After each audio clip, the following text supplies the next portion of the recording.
आपण पाहत आहात लोकप्रवाह न्यूज 24 तास प्रत्येक घडामोडीवर लोकप्रवाहाची नजर।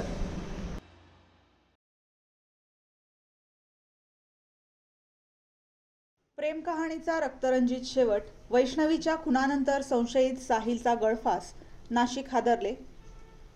नाशिकच्या इंदिरानगर परिसरात शुक्रवारी रात्री घडलेल्या दुहेरी धक्कादायक घटनेने संपूर्ण शहर हादरले आहे।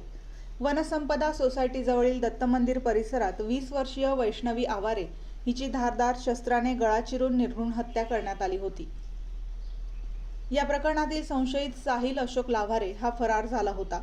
मात्र काही तासातच त्याचा अशोका हॉस्पिटल समोरील जॉगिंग ट्रॅक लगतच्या झाडाला गळफास घेतलेल्या अवस्थेतील मृतदेह आढळल्याने खळबळ उडाली आहे।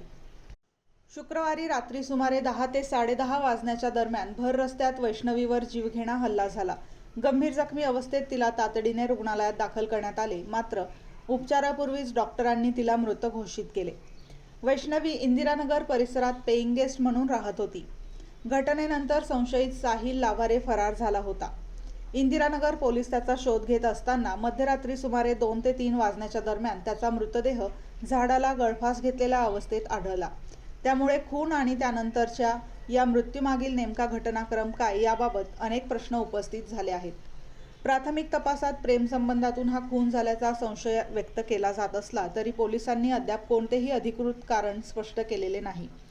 तसेच साहिलचा मृत्यू आत्महत्या आहे की इतर कोणते कारण आहे याचाही तपास सुरू आहे। इंदिरानगर पोलिसांनी घटनास्थळाचा पंचनामा करून सीसीटीव्ही फुटेज, तांत्रिक पुरावे आणि साक्षीदारांच्या जबाबांच्या आधारे सखोल तपास सुरू केला आहे। पोलिसांच्या अधिकृत तपास अहवालानंतरच दुहेरी घटनेमागील सत्य स्पष्ट होणार आहे।